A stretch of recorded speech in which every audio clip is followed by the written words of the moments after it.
Hello, my name is Trinice Jackson, and today I'm going to be speaking about classical social theorist Louis Wirth.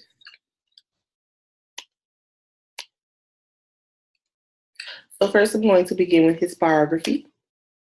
So Louis Wirth was a Jewish American sociologist who was born on August 28th, 1897 in a small village in Germany.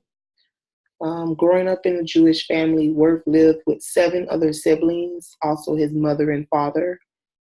His mother and father was very, very religious as well. At a very young age, Louis did learn Hebrew and he attended Protestant school. Usually, although in their culture, once they finish like elementary, middle school, they usually begin to work at a very young age. But his parents did believe in his education and decided to move him into the United States in 1911. So 1911, he did move to Nebraska. He already had family that was living in Nebraska, which he then attended high school and also learned English as well.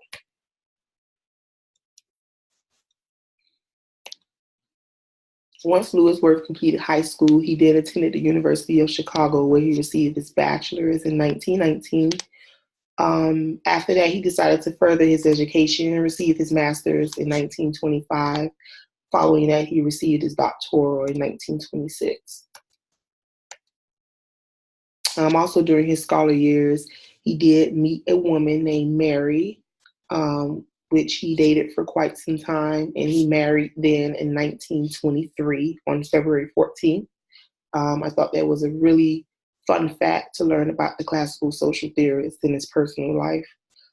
He also had 2 children by Mary, and their names were Alice and Elizabeth. Wirth did obtain different jobs within his scholar years as well. He was a social worker at the Jewish Charities of Chicago, and he also was a professor at Tulane University in New Orleans and also at his home school at the University of Chicago. Louis Wirth did play major roles in the urban society in the 1900s. In the last years of his career, his best work did shape or help shape the direction of the urban sociology. He was also heavily involved in the community and he really wanted to change the world. Unfortunately, he did die at a pretty young age. It says in his 50s. So in May 3rd, 1952, from an apparent heart attack, he did pass away while he was in New York City. Here are some of his community contributions. It's not many, or it's not all of them, but some of them that pretty much stood out to me was this one here when he assisted in the Roosevelt administration on urban planning. He was a part of the American Jewish Committee. During his years at the University of Chicago, he did join the Quadrangle Club, which is very popular at the University of Chicago. And he also was with the Society for Social Research at the University of Chicago as well.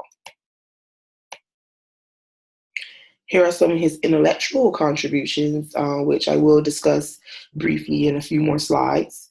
His first one here was The Urbanism as a Way of Life, which he published in 1938. His next one was a book called Ghetto, which he published in 1928. So I'm going to begin with the urbanism as a way of life. So I'm going to start with the description of what urbanism is. So the theory of urbanism discovers the forms of social action and organizations that typically occur in the city. Urbanism is described as the way of life and characteristics of cities and towns. Urbanism focused on how individuals that lived in the urban area interacted in the environment. Wirth argued that the shift between the traditional civilization and the modern civilization is caused by changes in agricultural and industrial society. The industrial society has made a tremendous change in the social life, according to Louis Wirth. Due to this increase in the industrial society, rules and tasks needed to be placed in order for the modern society to have structure in the 1900s. The increase in the industrial society also brought in a great economy, which allowed money to flow into the city, just as well with agriculture as well.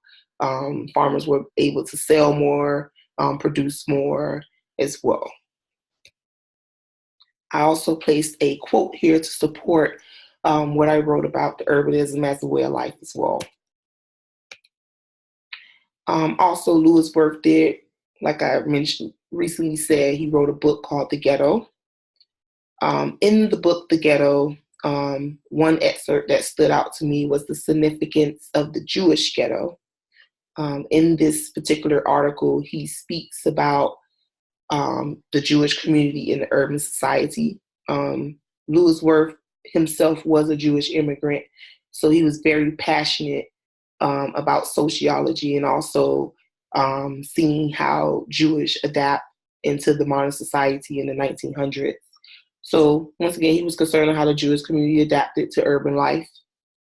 To the urban American life.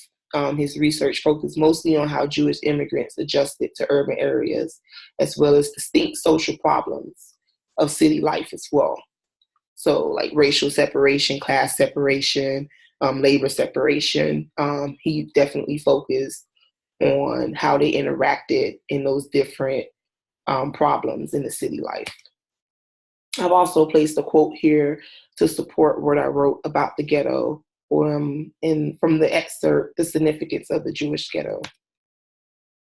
So in conclusion, Lewis Wirth made a major contribution in the 1900s. He created a better understanding of the urban life and also urbanism. I did place a few quotes here to support what I wrote about him in my conclusion from encyclopedia.com. So he was very well respected as a scholar, teacher, and social activist as well. So on this page here, I did place my references from what I quoted on the ghetto and the significance of the Jewish ghetto, and also encyclopedia.com. So this ends my PowerPoint presentation on classical social theorist Lewis Wirth. I hope that this was very informative for you, and I hope that you guys have a great day. Thank you.